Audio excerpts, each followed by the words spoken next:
Hello, my name is Michael Fetters, and I am doing a report on FM devices for hearing.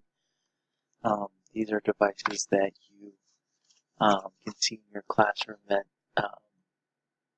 help students hear and understand teachers better. They're not only for the hearing disabled, they're also for kids who have trouble focusing as well. So we're going to learn a little bit more about them. Right here you can see a picture of the FM device. This is a basic one that has a lanyard that goes around the teacher's neck and transmit to the student's um, device through FM radio waves. The interesting thing about the loops, those also catch vibrations of your vocal cords, which makes the hearing that much more understandable to the student. These are not only used by educators, but they're also used by doctors and lawyers as well. This is a basic kind of device of how does it work. They're not, like I said, they're not only used in the classroom, they can be used in the car to be talking to different people. You can be doing it for TV, at home to listen to different people or talk to different people maybe in different rooms, shopping, at the dinner table, on holiday, in lectures. It's kind of a universal tool that really helps people with in any big conversation, and that really also helps out with a lot of it's easier to use than hearing aids, because hearing aids you pick up all the outside sounds and everything else. This is focused on just one person's voice, and so that is a huge plus to it. The basic FM systems that we've been talking about for education are anywhere from $700 to $2,000 a piece.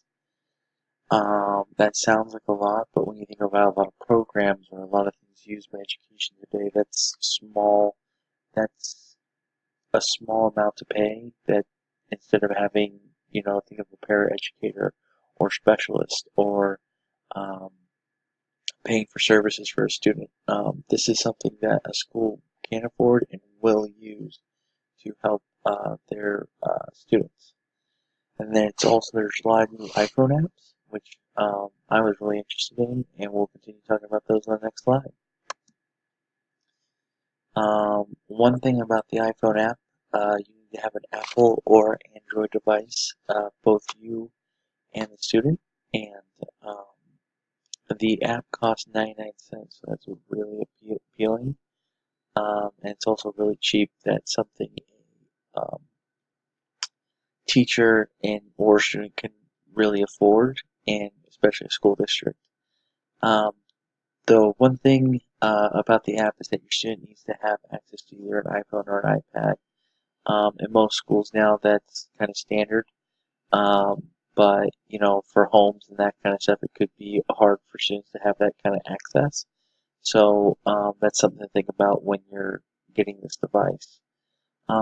The big pro of the device, I have to say, is that the app, I downloaded the app, and one great thing about the app is that it has talk-to-text capabilities. So what a student who was in class and using the device from a teacher can access what they heard later on, but not only through the teacher's voice, because it is recorded, but it can also be done through just looking through the app, and it'll put it in text, so the student can read the app, read the information. I think that's really important.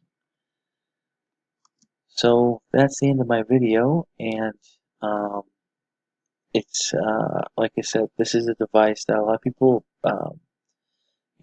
kind of go shy away from. I find in schools because they kind of think it's outdated FM radio system and everything else. But I think it's a device that, like I said, is not only important for children with hearing disabilities, but I think it'd be a great device for students with attention deficit disorder or students with trouble focusing. Or if you look at the size of classrooms, sometimes it can get really noisy in classrooms. So this really helps students to focus and be able to go back and access resources that they had earlier. So thank you very much, and I'll see you guys in class. Have a good week.